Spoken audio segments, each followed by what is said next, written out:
In Scrabble, as in life, Robie would much rather keep the words flowing than gain points by hoarding her tiles for the triple word score, even if that means playing a 4-letter word with Grandma. A physical therapist who sees a therapist, let's all welcome to the porch, Ms. Robie Livingstone.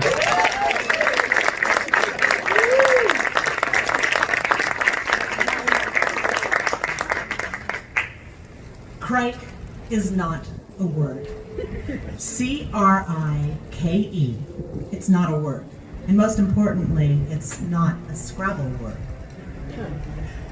I learned that about 12 years ago. I fell in love with Scrabble when I used to play with my grandmother. She was 4 feet tall, from the old country, and had a brown plastic Scrabble board that rotated. I still have it. It doesn't rotate anymore. She taught me to play the whole board.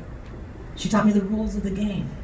And she taught me to bend them, pushing me towards a triple word play from time to time. The best time with her was between the plays.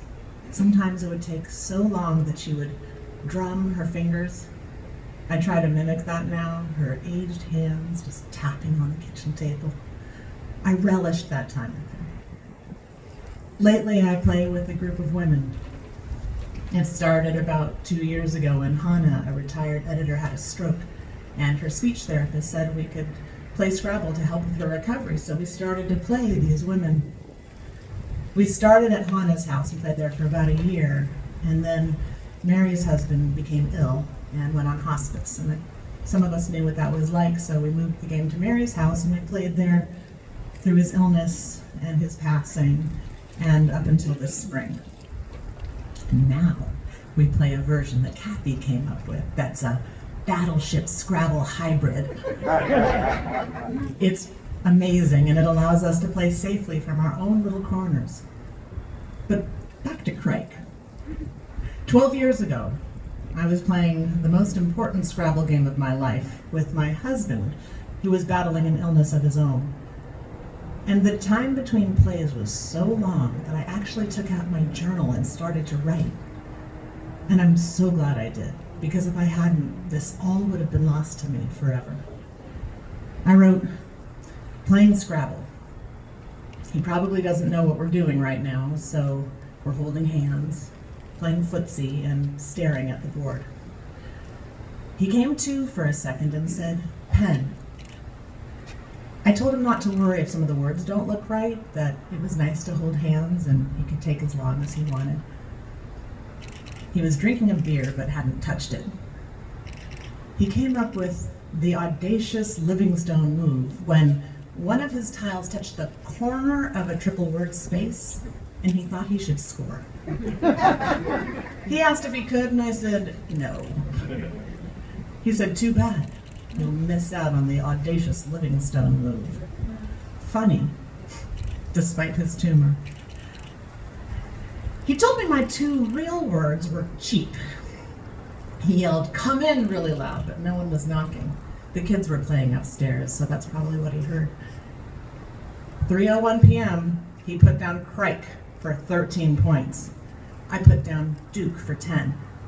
And then out of nowhere, he says, the ship's bow came over the horizon, and turning his tile holder around, he says in this growling pirate voice, at Arly Nab. A-R-L-Y-N-A-B.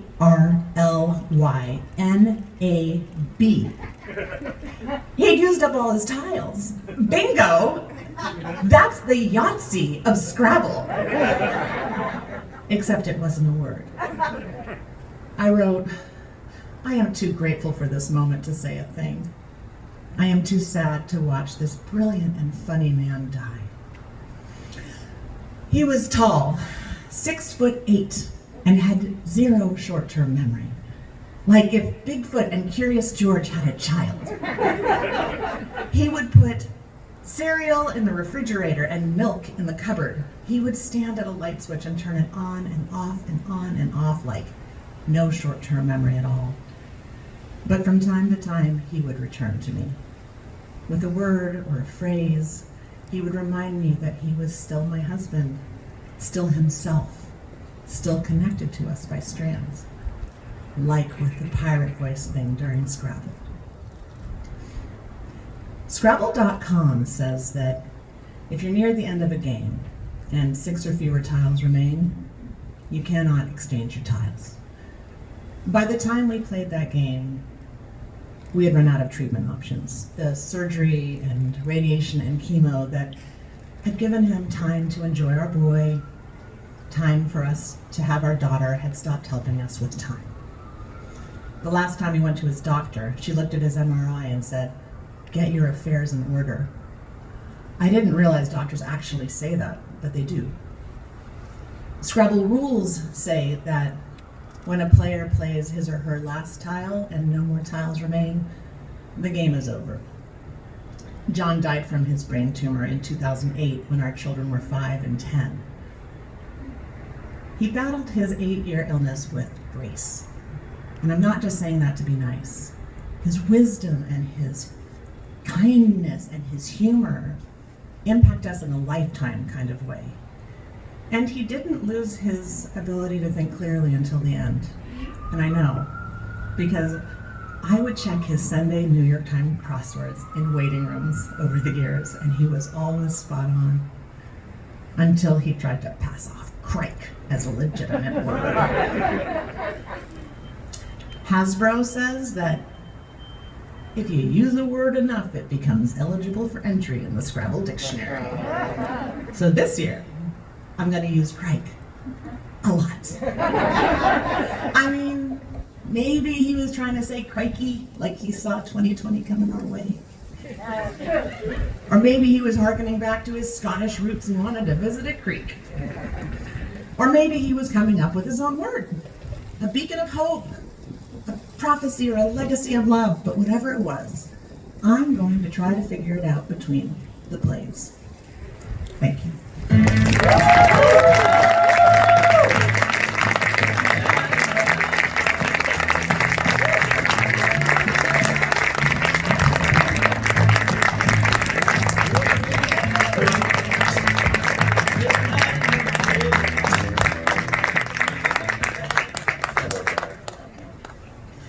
Before we close tonight, I would like to thank all the people who made tonight happen behind the scenes, because without them, we would be standing in the dark, shouting. The bottom line is Elmwood Playhouse is a very special place with very special people, and they all deserve a word of gratitude.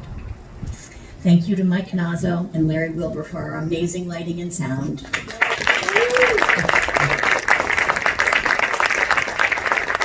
Thank you to David Rosen, who designed our fantastic Porch Stories logo.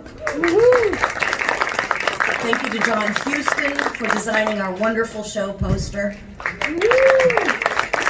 Thank you to Rob Ward and David Julian for crafting our beautiful signature sign, which you see over the door there. Thank you to Margaret Young and Omar Kazarski for helping us publicize the event. Thank you to Evelyn Russo for jumping in his box office in front of house staff. And thank you to Steve Taylor, our board president, for his continued support and leadership. We believe that theater can and should be a catalyst in creating a stronger, more deeply connected and compassionate community. At its most essential, theater gathers people together to experience stories that explore the very nature of human existence, all the while pushing artists and audiences to be more curious, more empathetic, and more thoughtful about the world in which we live. We can't wait to bring you more live theater, and we are taking steps to ensure that we will come back in ways that allow us to grow and continue to serve this extraordinary community that has supported us for over 70 years. Once upon a time, we did theater in there, in Nyack, and we will again. If you can, any amount in our donation tip jar over there would be greatly appreciated. And if you can't, that's okay too. Thank you, stay safe, and be well.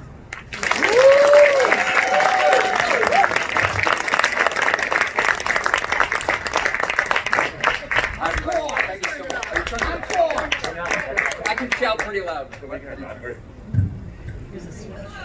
Hey everybody. I'm back. So real quick, necessity is the mother of invention, as we all know. For the past 7 months, we have not had live theater.